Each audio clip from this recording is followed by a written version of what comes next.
وثناء لله والصلاة والسلام على رسول الله وعلى آله وأصحابه ومن والاه أما بعد إخواني في الله السلام عليكم ورحمة الله وبركاته ورمضان بين كترني وحين قادنيني عشرة كصاب سنة بشن سقفك مسلم كعبادة دي سوقرت علم جادا أيقول له عبادة داسي لنا عقبلك إلهي بأقبلك هاي لكن الشرع وافقه درسكينا ما عشر كينا ما أنت وحكو سابسي هاي وحيابها بريا صومك وهذا يوم مهم تهين التدوينه وقادان سيبادتك ماتيدا dadka adigoo moodaya inay aqoontii leeyihiin sidaada wax badan ba haddana dadku ama iska mashquulsan ama goobaha cilmiga ka fog yihiin nin su'aali soo diro aan eegayo xalayto ismaan lahayn dadku halkaas ay gaarsiisan yihiin xagga aqoon yaraanta wuxuu sheekho markaan xaaskayga habeenkii u tago ma intoon anigoo jinaabaysan salaada soo tukadaan kadib maydhanaya mise salaada ka horban maydhanaya dee jinaabada inuu ka maydhaa waajib taho salaadu had iyo jeer ay aanay ansaxaynin isagoo dee qofku jinaabo leeyahay ama masaajidka aanu jinaabo la tegaynin intaa inaynu casharkaa iska wada qaybsannahay baan moodaya laakiin dee dadku halkaasay taagan yihiin hala yaabin marka waxay u baahan tahay in far waaweyn loogu qoro adigu haddaad tahay qof wax garanaya dad halkaa taagan inay jiraan ogow dadka qaarkood baa waxay dhahaan su-aalihii bay kugu su-aalo bilaa macnaa bay sheekh ku weydiinayaan oo waqtigii nagaga qaadeen yaa akhi aday bilaa macno kuu tahaye daday halkan u taagan tahay baa jiro oo jinaabada salaada ma lala tegayaa maraya oo ma lagu tukanayaa markaa haddii aad adigu intan garanayso dadka aan garanayn baa muhiima in loo sheego cilmigana waxaa aada ugu sii baahan qofka jaahilka ah haddaynu ku soo dhowaano waxyaabaha lagama maarmaanka waxaa ka mid a tabiitu niya min alleyl habeenkii qofku inuu soo niyoodo haddaanu niyoon soomkiisii waxbuu ka noqonayaa xadiid saxiixo nasaa-i warinayo nebigu wuxuu ku yihi calayhi salaatu wasalaam man lam yubayit siyaama min alleyl falaa siyaama lah qofku haddii aanu habeenkii soo niyoonin soom uma jiro maalintii waa soomka faralka ah gelinka horaa la niyoon karaa ka sunnaha ah waxaynu sixi lahay niyaduna hadallo la yidhaahdo ma aha ee waa qalbiga anniyatu maxaluha alqalbu oo waa inuu qofkii go-aamiyo un aroorta inuu soomi doono markuu cashaynayo suxuuranayo afurayo intaasaa ku filan salaadda markaad halkan iminkaysa soo taagtay dee laguma soo riixin oo turanturo kumaad imanine qasad baad ku timi iyo inaad salaad tukata niyaduna waaba intaaba marka halkaa waxaan xusaynaa daliil ma laha nawaytu sooma qadin can adaain fardi fiiladaa dheer ee dad badani ay uba qabaanba haddaanu intaa odhanin inaanu soomkiisii ansaxayn arrinta labaad waxaa shardiya inuu qofku iska daayo wixii soomka ka jabinayo kuwan soo socdaynu sheegi doonaa laga bilaabo waagu markuu dilaaco ilaa intay qoraxdu dem odhanayso habeenku ilaa uu imanayo arrintaasina waa waajib weeye sida aayadda aynu marar badan akhriyayna ay sheegayso uma wakuluu washrabuu xataa yatabayana lakum alkhayd alabyadu min alkhayd alaswadi min alfajri uma atimu siyaama ila alleyl soomka bilaaba marka waagu dilaaco ilaa gabalku intuu dhacayo soomka wada ayaa ilaahay uu subxaana wa tacaala waxyaabaha burinaya waxaa kow ka ah galmada hadduu qofku xaaskiisa galmo u sameeyo iyada oo ay sooman yihiin labadoodaba wuu ka burayaa inay soo qalleeyaanna waa waajib inay toobad keenaanna waa waajib 2 bilood inay soo soomaanna waa waajib labadoodaba waa lagu leeyahay sida jumhuurtu qabaan hadday labadoodaba sooman yihiin waxaa xaaraana inuu soomka sii jabiyo si uu galmo u sameeyo ilaahay wuu ku ogyahay oo wuu ku arkaya inna rabbaka labilmirsaad ilaahay dhabagal buu kugu jiraa waxaad u jeedo wuu ogyahay marka arrintaasina waa dembi weyn nabiguna calayhi salaatu wasalaam ninkii uu la hadlayay wuxuu ku yihi qoor xore haddaad kari weydana 2 bilood oo xidhiidha soon haddaad kari weydana 60 miskiin wax sii marka qoortii imika ma jirta la xoreynayay labada arrimood oo kala weyn waxyaabaha soomka ka jabinaya waxa kamida manidoo qofku iska keeno biyaha taranka oo isagu qasad uu leeyahay iskaga keeno noocay doonaysaba ha ficil isagu leeyahay dhinacu doonayaba ha kaga soo wareego rasuulku sallallahu alayhi wasallam markii uu maaragtay taa ka hadlayay waxa uu xusay qofku yatruku dacaamahu wa sharaabahu wa shahwatahu min ajli xadiidkii bukhaari ee xadiid alqudsiga ahaa waxyaabuu ilaahay qofka ku ammaanay waxa ka mid ah shahwadiisa inuu ilaahay daraadii uga tegayo marka haddaanu ilaahay daraadii uga tegin soomkiisii waa kaasoo uu ka jabay saa daraaddeed qofka hadduu xaaskii la ciyaaro isagu markaa sabab uu leeyahay saa ay kaga yimaadaan qallihii baa lagu leeyahay isagoo waa maalinkaasoo qallaaya inuu dee toobad keeno haddii qofku uu ishubo waa samayn karaa dhunkasho iyo la dhaqan iyo ciyaar iyo waxa laakiin inta badan man xaama xawla alxima yushiku an yaqaca fiihi qofka seeraha ku warwareegaa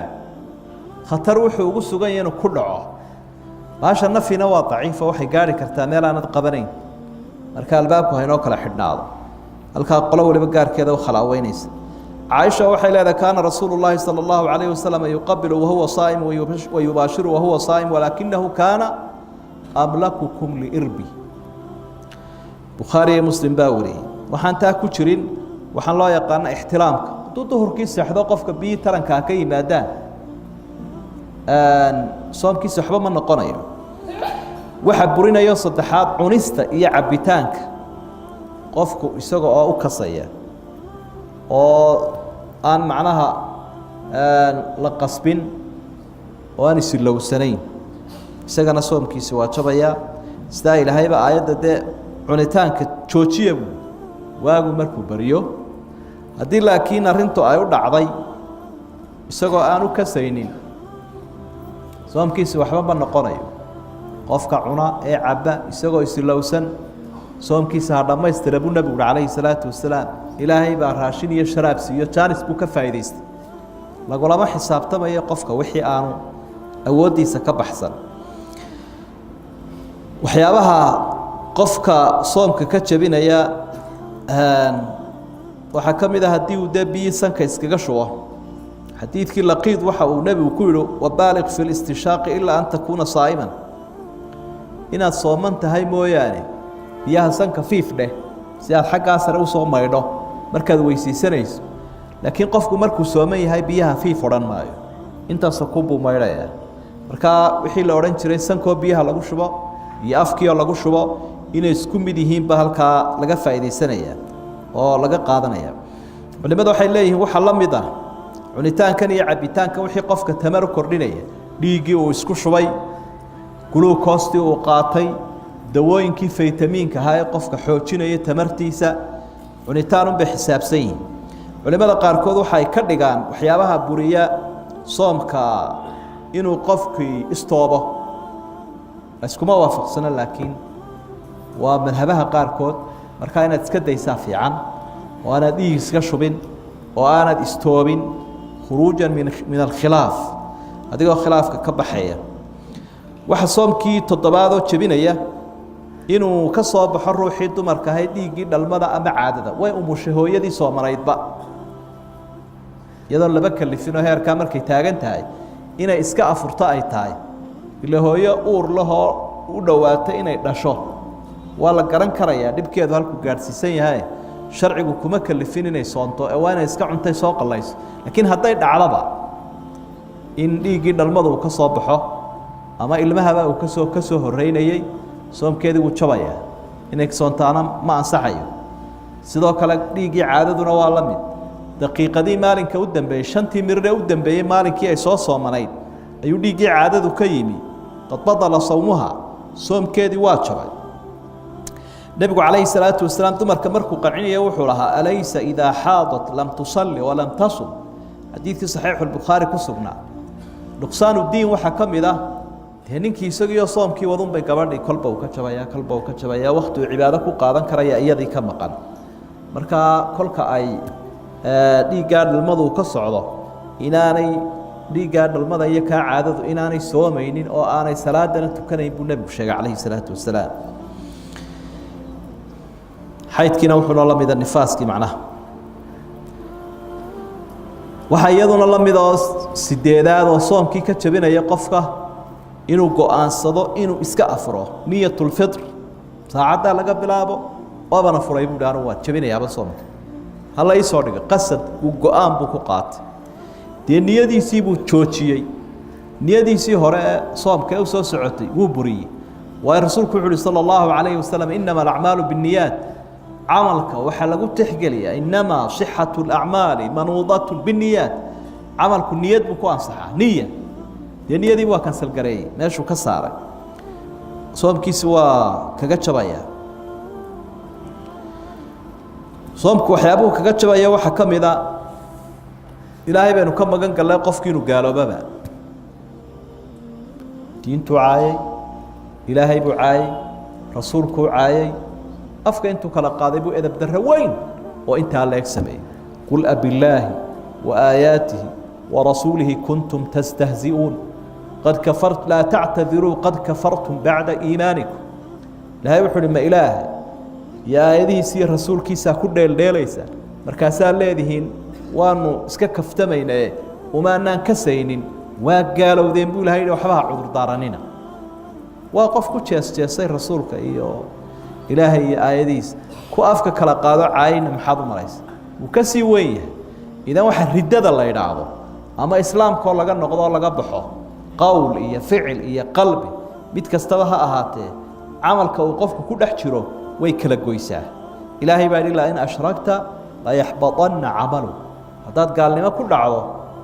cidda doonaysaba hawo amalkaagii soo socday wuu burayaa wuu jabayaa waxyaabaha soo dhan waxay kamid yihiin waxyaabaha mubdilaadka loo yaqaano ee soomka jabiya marka qofku waa inuu kala garto wixii soomka jabinaya iyo wixii aan jabinaynin iyo wixii sunnah iyo wixii falala waxaynu arki doonaa waxyaabo dadka qaarkood ay dareemaan ama ay u maleeyaan inuu soomka ka jabinayo laakiin ana waxba yeelaynin 10 iyo cadba waa la yaryaraystaa si aan loogu merganine maanta 8 qodob oo cagafta burisa ama cagafta dumisa soomka 8 aad liqaysaa insha Allah taala waanaad ka ilaalinaysaa soomka wixii kale aan waxba yeelaynin iyo sunnayaashiisana duruusta dambeena ku qaadan doonaa insha Allah وهذا ما أقوله وأستغفر الله أي نسنا سو دعين dadka walaalihiina meel walba jooga marka u ducaysaan idinka ducaysan qofka walaalkii oo maqan u duceeyay buu nabigu yiri ila qofka Soomaaliyeed duca la aqbalaa buu leeyahay marka Soomaaliya markuu afurayaba malag ba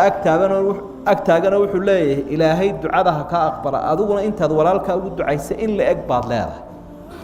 marka taasina waa fursad iyo chance haday tay qoladan iclaamka wax naga baahinaysay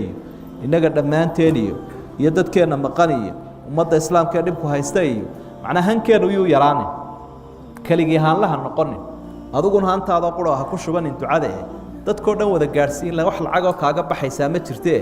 waa ereyo kooban oo ikhlaas wato ilaahay inuu la hor fariisano marka aynu soo burburna ducada